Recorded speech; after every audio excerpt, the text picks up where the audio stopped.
this experience of life, doing things, is more valuable than buying things, physical things. Now, that's a society thing, but these people go to work, and then they work in organisations that we call corporates. But that doesn't change that. They still have them desires in the corporates. The people organising these events, the managers and the directors of the companies, they're no different from the other people. They're still in the experience economy. They're still experiencing, wanting to get new experiences. So I think the whole industry is in a really, really opportunistic place at the moment, purely because of these global trends. We didn't start it. We didn't create it. We're just part of it, and it's just happening.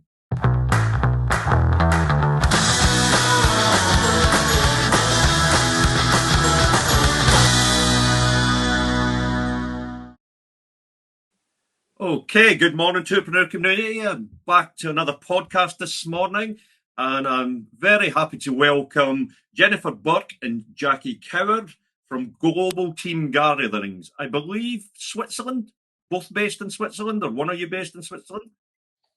Both of us. Both of us are based in Switzerland. Both of you in sunny Switzerland. So I was in Switzerland the other week, down at Lugano, and it was stunning. October. The other week it was October. It was absolutely stunning. So could I ask you both first just to give us an intro on who you are and your background? Jennifer, go ahead. I was going to say, Jacqui, you start. Okay, I can start. Well, it's one of those teams, is it? You go. Yeah. Yeah, well, we are both Canadian as well. But we're both living in Switzerland. So, yeah, thank you for having us here. And yeah, I'm living in Switzerland. I've been here for almost a decade. I started in Canada. My background is in my undergrad is in ecotourism and outdoor leadership. So very early on in my career, I worked in the mountains and leading trips like that. And then that shifted more to corporate leadership. And so I've spent the last number of years working in kind of a balance between the two. Right now, I currently teach in Iceland, an adventure guide program. So I teach tourism and leadership. Excellent. And you, Jen? I'm Jennifer. I'm also Canadian, living in Switzerland since 2010. And I grew up in the Yukon in Canada. And I don't know when we found Jacqui here. We found each other, I guess, through our common interests and our commonalities. And we decided, my background's in high tech, actually, high tech and digital, everything digital.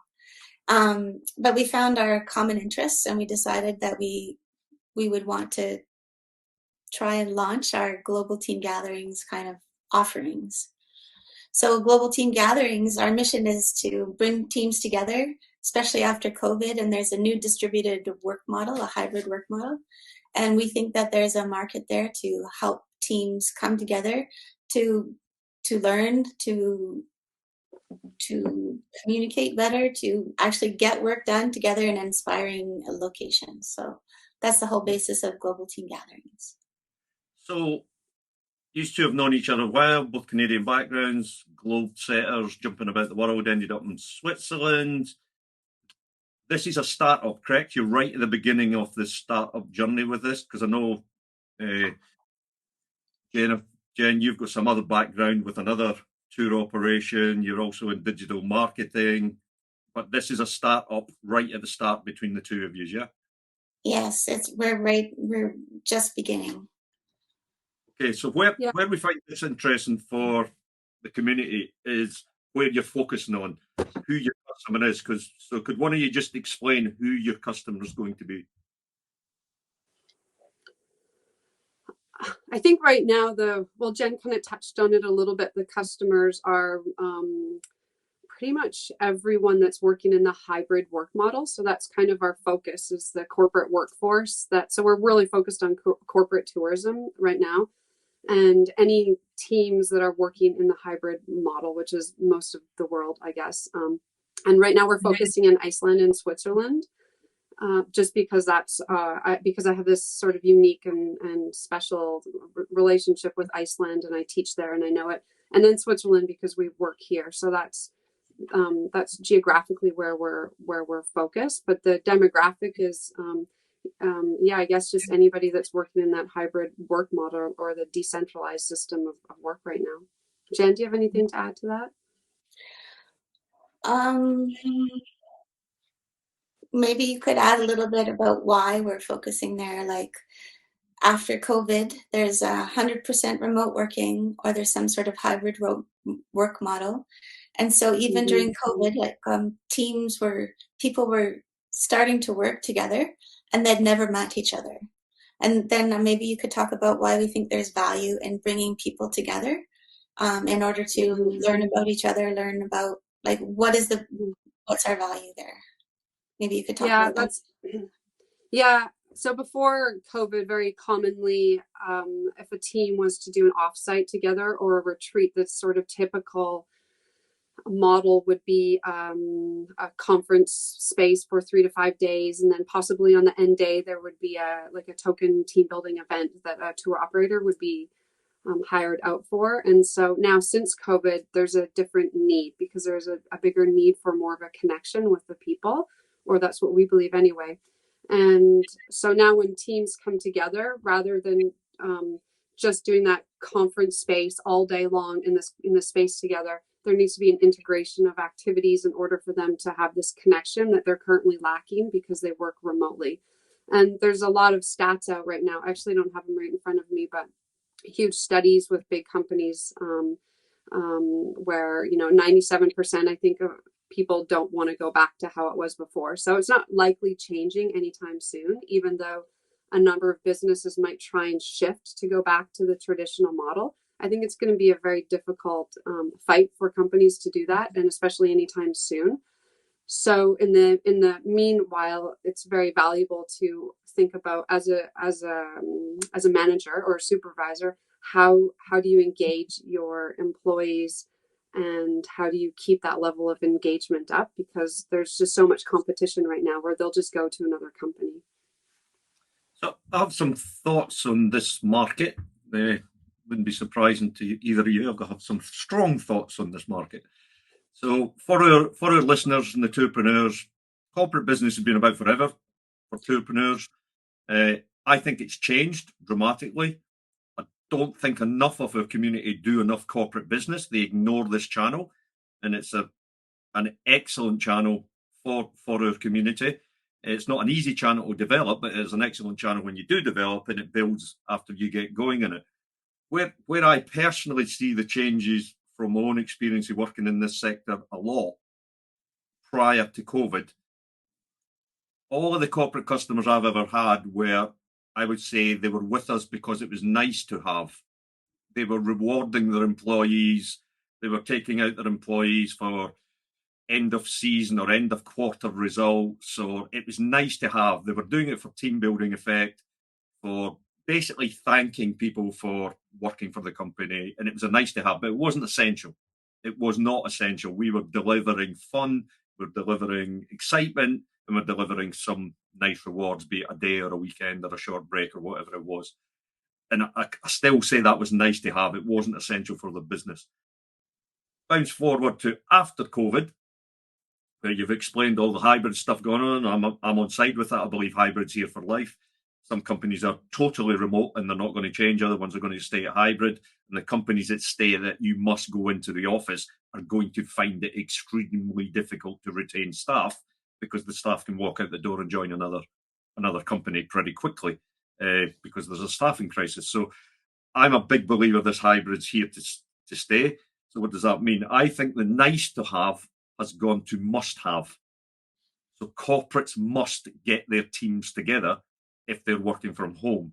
Because if they don't get their teams together, and there's plenty of data to back this up, the facts are we are not as productive working remotely from home as we are when we get together. And there's some data that shows people can be more productive, but individually when taking on mass, because you're not interacting with people every single day in a human capacity, there's a reduction in productivity and a reduction in ideas and a massive reduction in learning, particularly if you have a young staff in their 20s who need to go through that learning phase. Therefore, what does that mean? That means you have a need to have. So for our industry, that basically means all corporate companies who are working hybrid now need to have meetings. And I'm not quite sure everybody's grabbing the scale of that on a global basis and the actual size of the opportunity that is. Yeah, and not only is the productivity higher when you come together, and the energy and the creativity, like you mentioned, but also just the ability and the opportunity for teams to build trust. And I think that's really essential for teams working together. And there's a lot of new data out that the values are changing for what employees care about. So before, what was valuable for as an employee is different now, and what's more important now are things like connection with your team, or flexibility, such as a hybrid model, or the culture. And so these things are emerging as higher values. So without having an opportunity for your team to meet up and have this experience together to build that trust, I think it will affect those, the ability for that connection to happen. But also, it's really difficult to work with people if you've never met them ever. And there's some companies that over COVID, they hired staff and they've never met them, or maybe they just meet up once in a while, and it's difficult to have. You can only have such a deepness to a relationship, whether you're working with somebody or not, when you only know them online. So I think it's really critical for to have these meetup experiences. One of the things that sort of back up where you are thinking is that we step out, and I'm a big fan of stepping out our own bubble all the time and look at other sectors.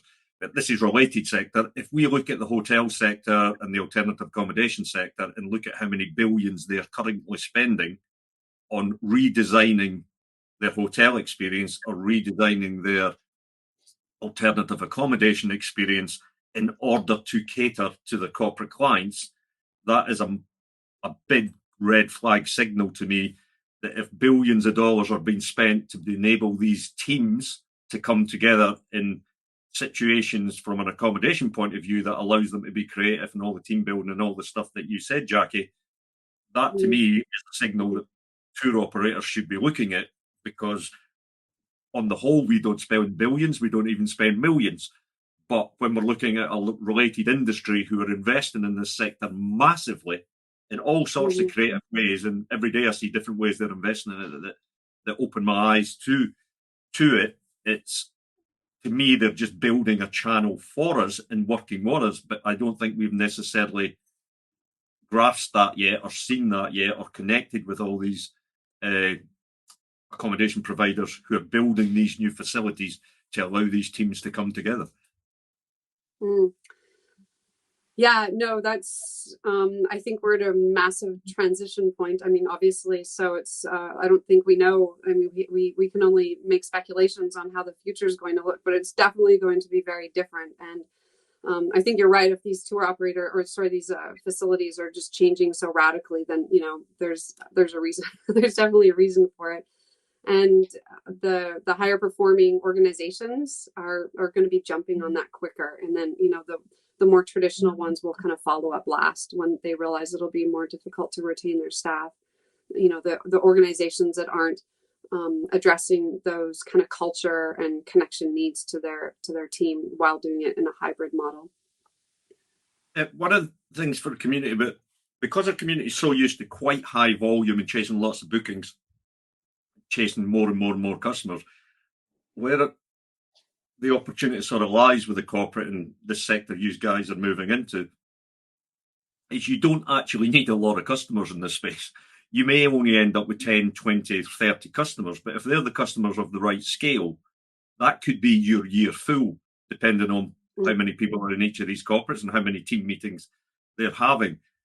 What also is happening is, as companies in this corporate space and the startup world, because it's not just big corporates, lots of startups are living this life as well. Once they find a destination and once they find an accommodation solution and once they find people to help them do what they're doing, they're booking it up years ahead. So they may be deciding that they're going to meet once a month. They're going to meet it's often once a quarter for lots of them, but that's 4 bookings a year in one location. And lots of them are going back to, once they discover a location that works for them, they're going back time and time again to the same location. because it takes away all of the pain of, is all the IT going to work? Is all the communication going to work? Is the broadband going to work? Have we got the facilities that we really need to make this event really work for us? So there's a big repeat booking opportunity here for operators in this space, working with partners, because this is something that's not going to give you business for a year. This is something that's going to give you business year after year after year after year. And again, when you scope that out, the opportunity in there of dealing with a small amount of customers, but going really deep with a small amount of customers, rather than a normal life where we're trying to deal with thousands and thousands of customers all the time, I think is a different mindset and way of thinking about it. Yeah, it's definitely less of a mass tourism concept. I would agree, and you know, the opportunity to connect with more operators also goes beyond just us as operators, because we're focused on corporate tourism. But another key element to what we're doing is customization, and I think that's really important. So we have a background in doing assessments, qualitative data assessments, and then sort of crafting an experience based on that. And whether it's a deep dive into like the data of the needs of the company, of the individuals, or just conversations, and building an experience around the company, because each company is unique in their needs. So to have just a custom template trip that you would give and sell to everybody is very different than what we're offering. So we're offering a little bit more of a customization to what's your team like, and within that day, there's more opportunity. There's time for teams to meet, but then we also want to link up with other tour operators. And so, maybe operators that aren't working in the corporate tourism, but a local, like in Iceland, for example, possibly a tour operator that does glacial walks, or, just as an example. So I think that, I think there's a lot more potential for that kind of like integration with different activities, whether it's a cooking class, with that's Jen's background with Edible Switzerland, and she has so many amazing contacts and networks in that, whether it's like a cooking theme, or an adrenaline sport. But just really that customization is another key part that I think is kind of where we're targeting, or where we're aiming to go towards. So Jen, where are we actually at with your startup at the moment? Where are you? I believe you've identified a great market, not just a growing one, but one with a very long lifespan. Where are you with the startup? What stage are you at? You've obviously gone through all the research stage. Where are you now with the startup? We're actively crafting some team building experiences. We're creating we call it a menu of team building experiences that we can offer in person. Yesterday we actually talked with a potential client. We're going to cross our fingers, but just discovering where they're at. They decided, or they're discovering that they need to focus a bit on well-being of their employees, but they don't even know what kind of solutions there are out there. So we're in our discovery phase. We're in our startup phase. We're kind of trying to. What would you say, Jacqui? What do you think? Where we're at? Well, I think we're kind of at this really exciting stage that seems new, because it is the way that we've come together and branded it and packaged it up is kind of new us, but us doing this work isn't necessarily new, so even before COVID, I put on a workshop in Gstaad, Switzerland, with a very similar concept for an Australian tech company and some local companies, and that was sort of their team off, like a retreat, a 3-day retreat here in Switzerland. And it was kind of a blend of mornings work sessions and then afternoon e-bike rides, and then it was at a 5-star hotel, so it was very nice and luxurious and like a really good experience. So I think, and then Jen's done very similar stuff as well to what we're doing. Like I said, with her, she's doing some amazing things with the foodies in Switzerland, and these really cool foodie dinners, and like these events that are just amazing.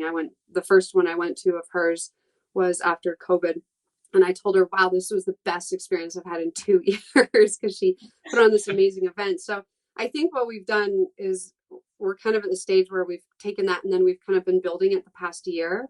And we're just now at the point where it's like, okay, we're ready to, the website's almost done and we're talking with people and we're it's sort of an exciting but very new stage is what I would say. One of the lessons I can take out just from my own background on speaking to lots and lots of operators is there's a tendency in our community and a tendency with operators to build. This actually happens in tech as well, and all my relationships with the travel tech companies, people are building. And the issue with building is you don't know if you're building the right thing. So if we look at the normal, what I see, it's 80% development of experiences or the product and 20% doing business development. Now, I'm not saying I'm right. I may not be, but I always switch that on its head. I'll do 20% development, then 80% business development. Because normally my development of the experiences and the product is going to change quite dramatically depending on my business development. So what does that mean in simple language? You have to spend a lot more time with potential customers, networking with customers, speaking to customers to find out, because you just actually mentioned it, Jen, the one you were speaking to yesterday, their issue was wellness. I can guarantee you the next one you're speaking to, it probably will be different from wellness. Yeah. Therefore, what you build may not be the right thing for the current market customers that you get. And in this market, you're lucky because if you land a customer next week, the chances are that customer doesn't book to do what you're going to do for a month, 2 months, 3 months, because they're planning out. It's not an instant thing that they want to come very quickly. Therefore, you have the opportunity to then create bespoke to that customer. Obviously, you build frameworks and structures around that in advance. Like you say, you have a menu and you have structures and you do it. But I do think in our community, just because of the nature of the people in it, there's a lot of creative people creating a lot of stuff when we actually need to be speaking to customers a lot more than the time than we do. I'm just going to say I agree. I think that's probably where we should start focusing, is more on talking to customers or potential customers and getting our first few clients. Yeah, I think that. I'm sorry. We just make assumptions. We all do it because we're humans. We make assumptions about what the customer wants, what the customer needs. The only way you find out is when you engage. You have to go to battle. You have to engage with them. You have to engage with them regular. And the learning journey you get from the customer beats the learning journey you get from anywhere else. Yeah, and that's good advice, and it's a good reminder, and it's very true. And actually, that's why I really value working with Jen, because she's way more on the scale of that than myself. I like to refine things a lot more before I put it out, and Jen is a little bit more fearlessness in just doing that. So I think it's a really good balance, and it's kind of pushed us in that side more than I would probably naturally go. And I really value that. And I'm actually learning a lot from Jen doing that. So, I think that's a really good point to keep remembering as well, to keep going back to that like it can change. It can, the clients, years and years ago, I used to run at the Banff Alpine Center in Banff, Canada. I was the activities coordinator. I'm talking like many years ago. And I would host an event one night, ice hockey or something on a frozen pond, and nobody would come. And then the next time 40 people would come, like the next Wednesday. And I remember always saying, you have to try it 3 times, because the third time is where it would balance out. Because, you'd have an event and you'd think, well, why did nobody came? It's a failure. And so I learned very early in that one job, that was the biggest lesson I learned in that job, is that you have to try these things over and over. So, I mean, it's kind of similar to what you're saying about talking to the clients and just not, setting, putting your mind set on exactly what you putting too much time into a structure that might change or evolve, or it might not be what the clients want. Have you done anything, again, this is all business development, have you done any thoughts about working through B2B partnerships? Because there's a lot of companies in this space who will already have clients at scale, but are always exploring new solutions for their clients and new partnerships for their clients. Yeah, so we can have two concepts right now. One is the retreats in Iceland and Switzerland, and the other that we're just kind of refining right now is the team building. And for that, we're working a lot with other partners that have something to offer. So we're kind of we're working with other operators, getting their B2B, working with them so that they are working. Sorry, Jen, can you explain what I'm trying to say? And most of our Jen's contacts, because she's so connected with so many of these really interesting operators within Switzerland. So we're kind of working with them. But Jen, you probably can speak more about that. Well, in Switzerland, I'll just have to tell you that it's very, very fragmented. Everything is either in French or German or Italian, and sometimes it's in English. And it also depends. There's 26 different cantons, so there's 26 different ways to do things.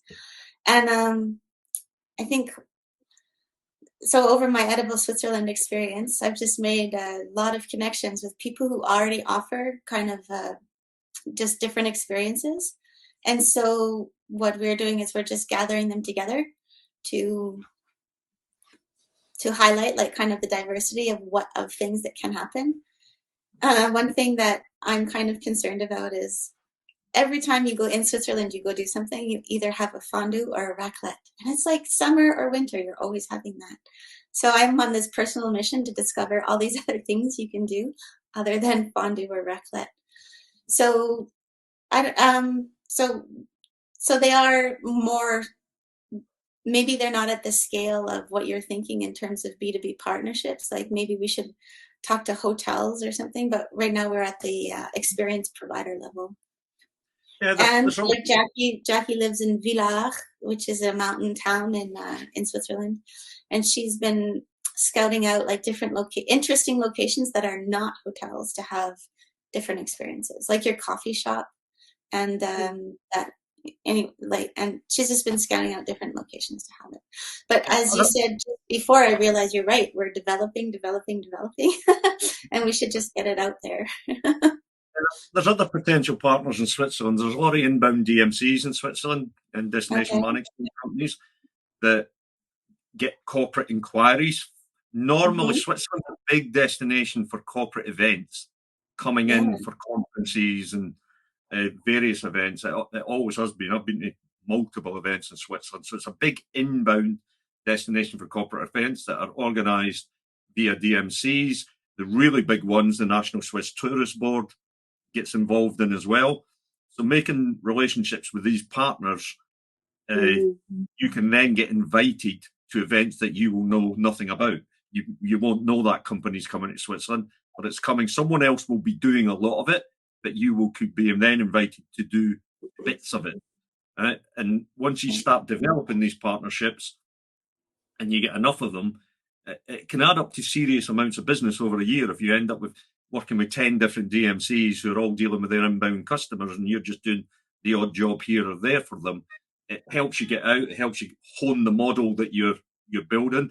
And at the end of the day, it's, in a lot of ways, you're in a B2B business as well as B2C, direct to other business. This is all about relationships and partnerships.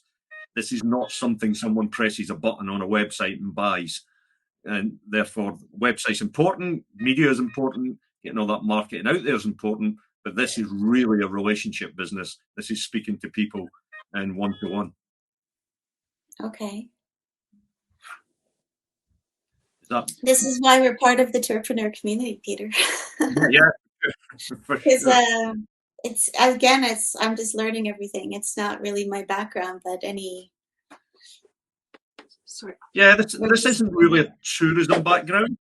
It's business development background, right? It's more of business development. It's because of the sector that you've picked, which I think, as we discussed, is a great sector. This really, really is a business development job. Okay. There is some you've got a digital marketing background, so there is going to be some digital marketing on that. Obviously, the pages, websites, the media's got to be good. You've got to get some videos of the events, etc., etc. All of that has to look great, but that's not what's going to win you business. No, it may bring in a little bit, but it's business to business development that's going to bring the business in for this. So currently, what do you think the biggest challenges you have at the moment to get this off the ground and started? Our challenges are um, finding clients, finding our first clients, because we know exactly what we want to do. We can plan our itineraries, our days, and everything. So finding the right client, which you've already said, business development and networking, that's where we should focus. Yeah. And then the other challenges are we're expats. We're English speakers living in a country, a trilingual country, and we're kind of like the fourth level of language. But a lot of like international tourism, a lot of the international corporations, their first language is English. So we always think it's a benefit. But doing things like with local people, that's a bit of a challenge.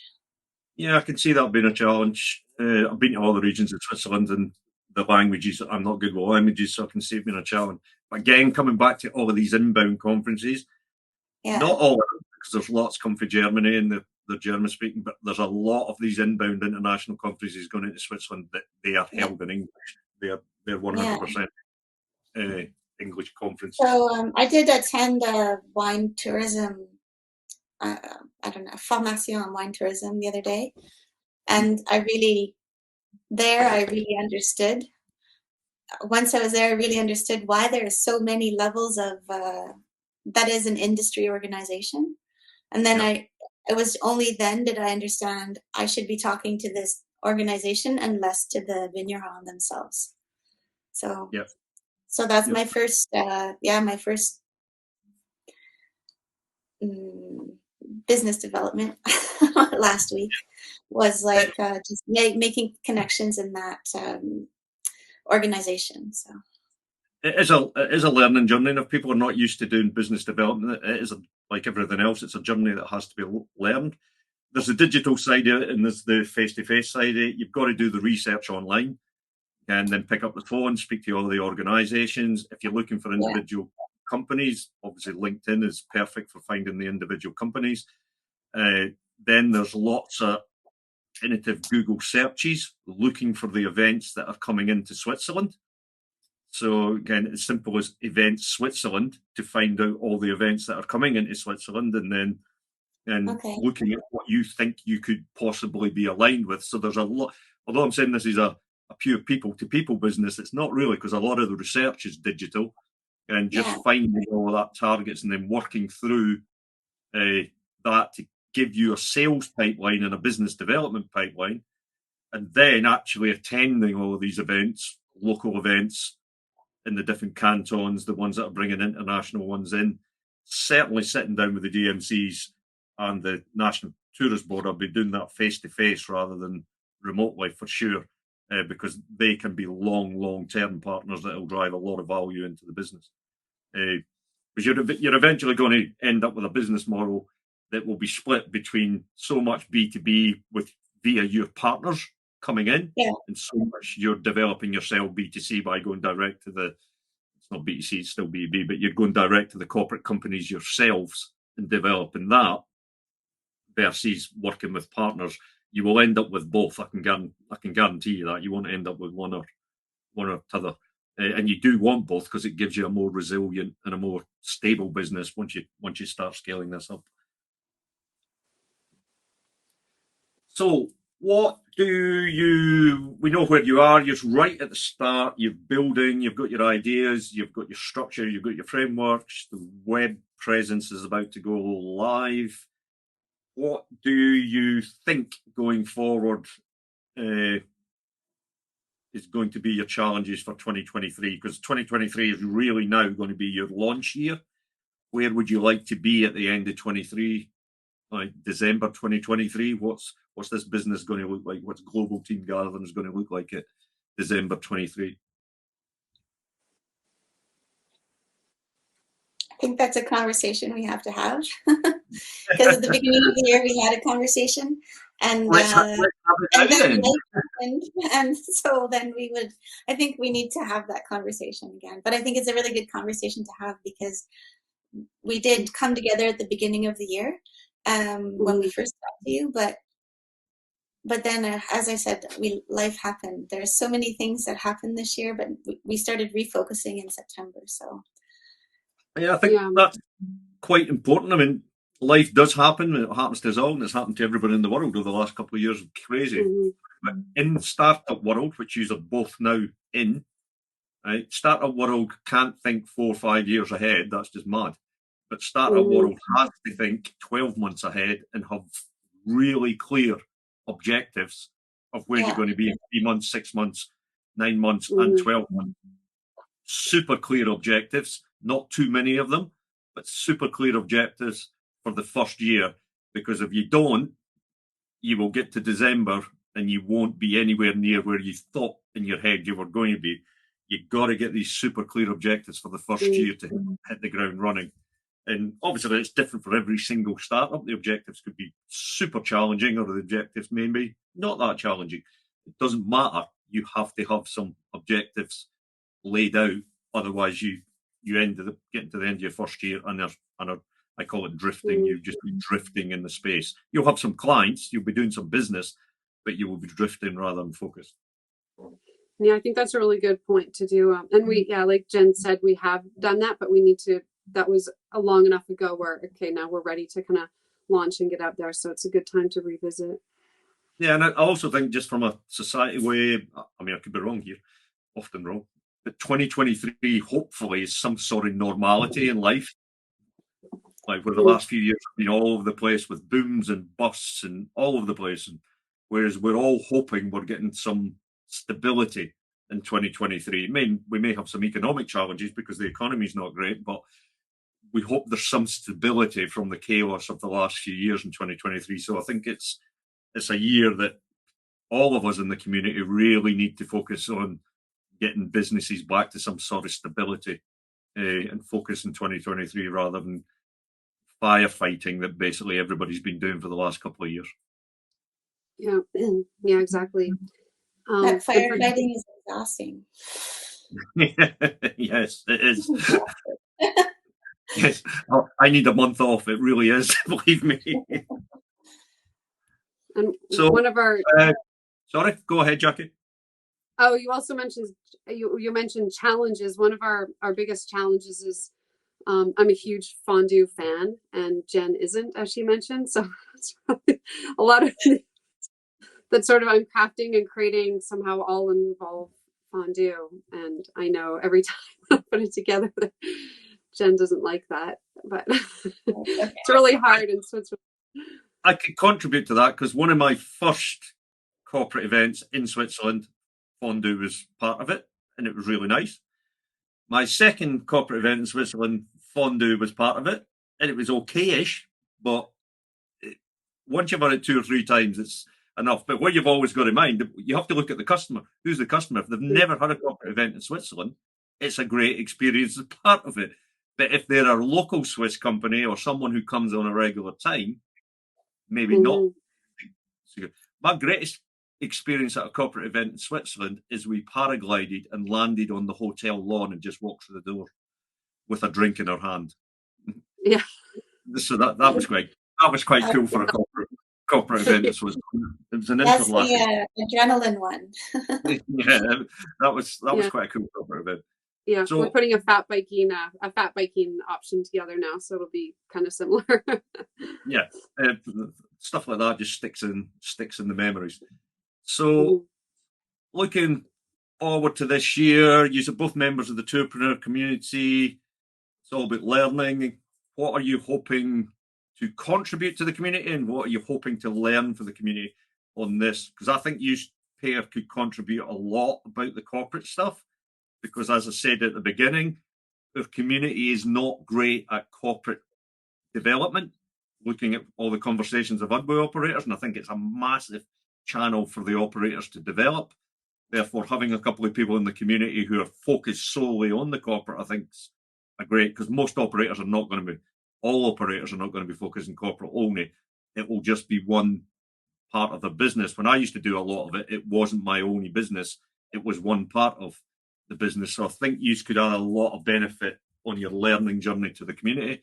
But what else do you want to learn from the Tourpreneur community this year?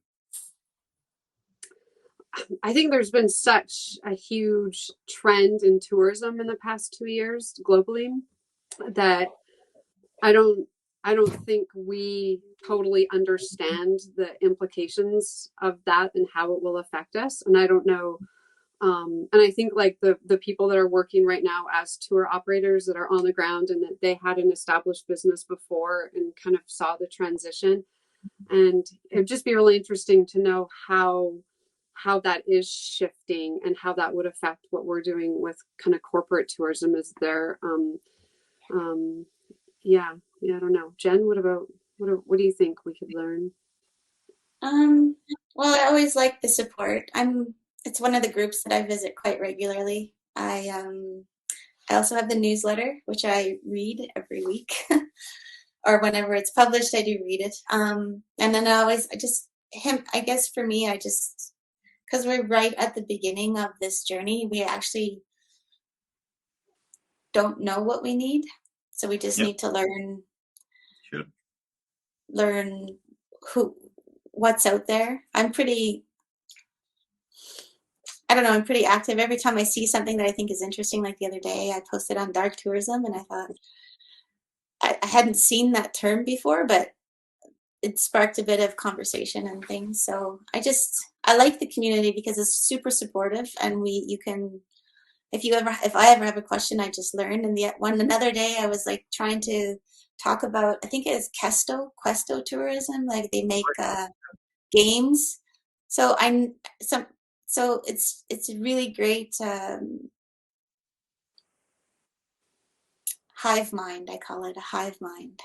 There's like everybody has their perspectives, or they're trying something in that area or not. And that's a perfect example. Though Questo experiences, which are basically digital experiences and treasure hunts from an old-fashioned name, but how many times have corporate events done treasure hunts, whereas now you can do them digitally around different destinations, depending on where the destination is?